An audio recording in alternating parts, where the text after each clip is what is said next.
सर्वांना नमस्कार. आज आपण या व्हिडिओमध्ये सिंपल पास्ट टेन्स ज्याला इंडेफिनिट पास्ट टेन्स असं देखील म्हटलं जातं त्याचा अभ्यास करणार आहोत. आता आपल्या समोर प्रश्न उद्भवतो की सिंपल पास्ट टेन्सचा वापर कधी केला जातो.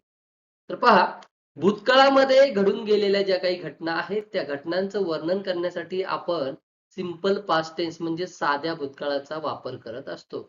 उदाहरणार्थ, मी काल माझा होमवर्क कंप्लीट केला. I completed my homework yesterday. हे जे काही वाक्य आहे ते सिंपल पास्ट टेन्सचं आहे. त्याचा आपण डिटेलमध्ये अभ्यास करूया. आता आपण सिंपल पास्ट टेन्सचं सेंटेन्स स्ट्रक्चर पाहूया. सुरुवातीला सब्जेक्ट येणार आहे. सब्जेक्टच्या नंतर second form of the verb येईल. एक सेंटेन्स पाहूया म्हणजे आपल्याला हे डिटेलमध्ये समजेल. I ate a mango. मी आंबा खाल्ला. या वाक्यामध्ये आय हे सब्जेक्ट आहे आणि एट हे second form of the verb आहे. ईट एट. ईट हे फर्स्ट फॉर्म होईल आणि एट हे त्याचं सेकंड फॉर्म होईल. आपल्याला सिंपल पास्ट टेन्स मध्ये वर्बचं सेकंड फॉर्म पार्ट असलं पाहिजे. याविषयीचा व्हिडिओ आपल्या युट्यूब चॅनल वरती आहे. तो आपण काळजीपूर्वक अभ्यासावा अशी विनंती. I ate a mango. आता अजून एक महत्वाची गोष्ट पहा. सब्जेक्ट कोणताही असू द्या, त्यानंतर आपल्याला second form of the verb घ्यायचं आहे. सब्जेक्ट कशा प्रकारचे येत आहेत? ही असेल किंवा शी असेल, वी असेल, दे असेल, एखादं प्लुरल नेम असेल. समजा he ate a mango, she ate a mango, children ate a mango, we ate a mango, we ate a mango, they ate a mango. कोणताही सब्जेक्ट असू द्या. पुढे चला आपण आणखी काही सेंटेन्सेस अभ्यासूया म्हणजे आपलं सिंपल पास्ट टेन्स पक्क होईल. आता आपण सिंपल पास्ट टेन्सची आणखी काही सेंटेन्सेस पाहूया जेणेकरून सिंपल पास्ट टेन्स आपलं पक्क होईल. Look at the first sentence. Our uncle return from Mumbai last night. आता या सेंटेन्स मध्ये आवर अंकल हे सब्जेक्ट आहे. रिटर्न हे second form of the verb आहे. रिटर्न हे first form of the verb होईल आणि इथे बघा ईडी हा प्रत्यय लागलेला आहे. रिटर्न हे सेकंड फॉर्म आहे. आपली रचना होती सब्जेक्ट, सब्जेक्टच्या पुढे येणार आहे second form of the verb.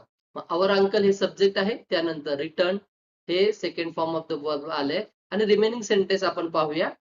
From Mumbai last night. आपल्याला जास्तीत जास्त लक्ष कशावरती द्यायचंय? सब्जेक्ट आणि सब्जेक्टच्या नंतर येणारं वर्ब. इथे सेकंड फॉर्म ऑफ वर्ब आलेलं आहे. सेकंड सेंटेन्स पाहूया. I receive her letter 2 weeks ago. I receive. I हे सब्जेक्ट आहे. रिसीव्ह हे सेकंड फॉर्म ऑफ वर्ब आहे. Her letter 2 weeks ago. 2 आठवड्यापूर्वीच मला तिचं लेटर मिळालं. हे सिंपल पास्ट टेन्सचं वाक्य आहे. जास्तीत जास्त आपल्याला कॉन्सन्ट्रेशन करायचं आहे सब्जेक्ट आणि वर्ब वरती. सेकंड फॉर्म ऑफ वर्ब आहे का? आहे. म्हणजे हे वाक्य आपलं सिंपल पास्ट टेन्सचं आहे. Look at the third example. Some students did not understand that topic yesterday. आता व्यवस्थित पहा या वाक्याकडे. एक निगेटिव्ह सेंटेन्स घेतलेला आहे आपण. Some students did not.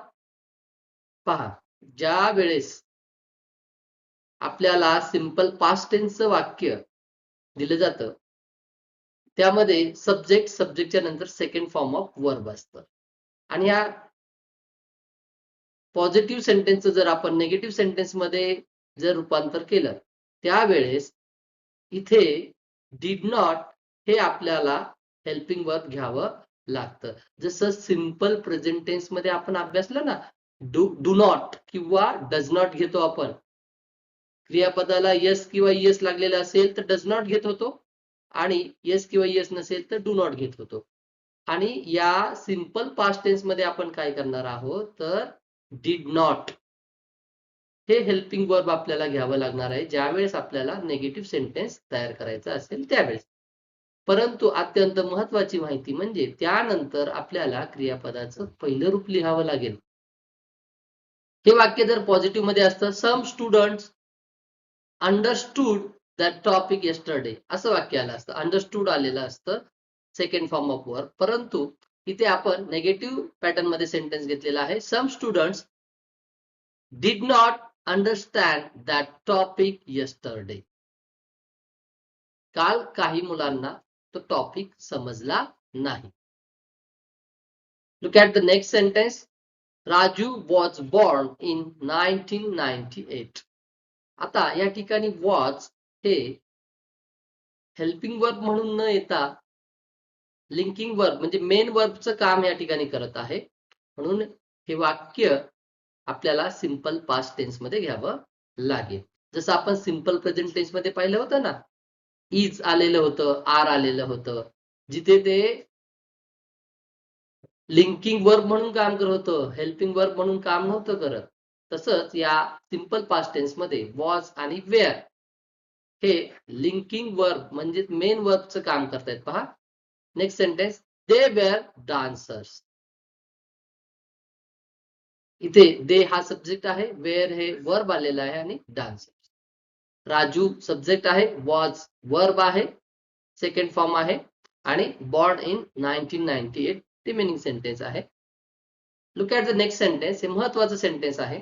I had my breakfast. हॅवचं सेकंड फॉर्म आहे हे had. I had my breakfast. मी माझा ब्रेकफास्ट घेतला, मी माझा ब्रेकफास्ट केला. Look at the last sentence. My brother built a new house last year. My brother, माझ्या भावाने, हे सब्जेक्ट आहे, built a new house last year. गेल्या वर्षी एक नवीन घर बांधलं. माझ्या भावाने गेल्या वर्षी एक नवीन घर बांधलं. My brother सब्जेक्ट आहे, built हे सेकंड फॉर्म ऑफ वर्ब आहे, a new house last year हे रिमेनिंग सेंटेन्स आहे. a new house हे ऑब्जेक्ट आहे. आता आपल्याला अत्यंत महत्वाची माहिती म्हणजे, आता तुम्ही या सगळ्या वाक्यांकडे बारकाईने पहा. पहिल्या वाक्यामध्ये पहा, लास्ट नाईट हा शब्द आलेला आहे. सेकंड सेंटेन्स मध्ये 2 weeks ago हे आलेलं आहे. हे जे काही ऍडव्हर्ब्स आहेत त्यांच्याकडे व्यवस्थित पहा. तिसऱ्या वाक्यामध्ये येस्टरडे आलेला आहे आणि या शेवटच्या सेंटेन्स मध्ये लास्ट इयर हे ऍडव्हर्ब आलेलं आहे. म्हणजे यावरून आपल्या लक्षात काय येतंय की ह्या गोष्टी अगोदर भूतकाळामध्ये घडलेल्या आहेत. हे की वर्ड्स आहेत, ते आपण लक्षात ठेवायचे आहेत. आता आपण विविध स्पर्धा परीक्षांमध्ये या सिंपल पास्ट टेन्स वरती कशा प्रकारचे प्रश्न विचारण्यात आले होते त्यांचा आपण अभ्यास करूया. My father was working so hard in the factory. आणि ब्रॅकेटमध्ये आपल्याला इन्स्ट्रक्शन दिलेले आहेत. Rewrite sentence in simple past tense. आता वरती हे जे काही सेंटेन्स दिलेलं आहे, हे सेंटेन्स पास्ट प्रोग्रेसिव्ह टेन्स मधील आहे. ते आपल्याला त्यांनी सिंपल पास्ट टेन्स मध्ये कन्वर्ट करण्यासाठी सांगितले. मग आपल्या डोक्यात लगेच सिंपल पास्ट टेन्सची रचना आली पाहिजे. सिंपल पास्ट टेन्सची रचना आहे subject plus second form of the verb. मग या वाक्यामध्ये माय फादर हे काय आहे, सब्जेक्ट आहे. ते माय फादर मी सब्जेक्ट लिहिलं. सब्जेक्टच्या नंतर मला second form of the verb लिहायचं. तर या पहिल्या वाक्यात बघा, प्रश्नातल्या वाक्यामध्ये पहा, हे वॉज हेल्पिंग वर्ब आहे, वर्किंग हे वर्ब आहे. मग ह्याचं मेन वर्ब वर्क असेल, परंतु आपल्याला सिंपल पास्ट टेन्स मध्ये second form of the verb घ्यायचंय. मग वर्कचं काय होईल, वर्क. म्हणून मी या ठिकाणी वर्क घेतलेला आहे. आणि हे जे हेल्पिंग वर्ब होतं ते आपण सिंपल पास्ट टेन्स मध्ये घेत नाही. त्याच्या अगोदर जे वाक्य पाहिले होते त्यामध्ये हा वॉज लिंकिंग वर्ब म्हणून आलेला होता, मेन वर्ब म्हणून आलेला होता, त्यावेळेस तो घेतला होता. परंतु इथे आपल्याला काय करायचं आहे, हा हेल्पिंग वर्ब आलेला आहे. मेन वर्ब हा वर्क आहे, वर्किंग, वर्किंगचा वर्क. मग आपलं second form of the verb work होईल. माय फादर हा सब्जेक्ट झाला, वर्क हे second form of the verb झालं आणि पुढे remaining sentence as it is आपण लिहायचं. So hard in the factory, so hard in the factory. आणि आपल्याला आन्सर मिळालेला आहे माय फादर हा subject, verb second form of the verb आणि रिमेनिंग सेंटेन्स. आता आपण नेक्स्ट क्वेश्चन कडे जाऊया. Look at the question. Choose the correct alternative from the following to fill in the blank. जो क्वेश्चन 2012च्या PSI एक्झाम मध्ये विचारण्यात आलेला आहे. चला पुन्हा एकदा समजून घेऊया. Choose the correct alternative from the following. खाली दिलेले जे काही अल्टरनेटिव्ह आहेत त्याच्यातून करेक्ट आपल्याला अल्टरनेटिव्ह चूज करायचं आहे to fill in the blank, ही ब्लँक स्पेस भरण्यासाठी. माय फ्रेंड्स पुढे ब्लँक स्पेस दिलाय द प्राईम मिनिस्टर यस्टरडे. आता मी कशावरून ठरवलं की हे सिंपल पास्ट टेन्सचं वाक्य असू शकतं? पास्ट टेन्सच वाक्य असले कशावरून ठरवलं? यस्टरडे आलेलं आहे पहा. आपण सुरुवातीला जी काही वेगवेगळ्या प्रकारचे सेंटेन्स पाहिले ना सिंपल पास्ट टेन्सची, त्याच्यामध्ये मी तुम्हाला सांगितलं होतं हे कीवर्ड्स आहेत त्याकडे लक्ष द्या म्हणून. Yesterday, last night, 2 weeks ago असे शब्द आले होते की नाही. इथे यस्टरडे आलेला आहे हा, म्हणजे हे वाक्य पास्ट टेन्स मधील आहे. सी हे first form of the verb आहे. विल सी हे फ्युचर टेन्स मधलं येतं विल, आन्सर येणार नाही. हॅव सीन, हॅव कशामध्ये असतो? आपल्या प्रेझेंट टेन्स मध्ये असतो, हे सुद्धा येणार नाही. सॉ हे second form of the verb आहे, म्हणजे आपलं आन्सर येणार आहे माय फ्रेंड्स सॉ द प्राईम मिनिस्टर यस्टरडे.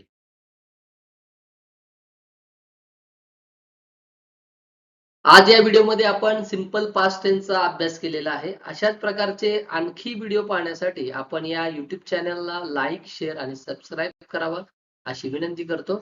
चला पुन्हा भेटूया नवीन व्हिडिओज मध्ये.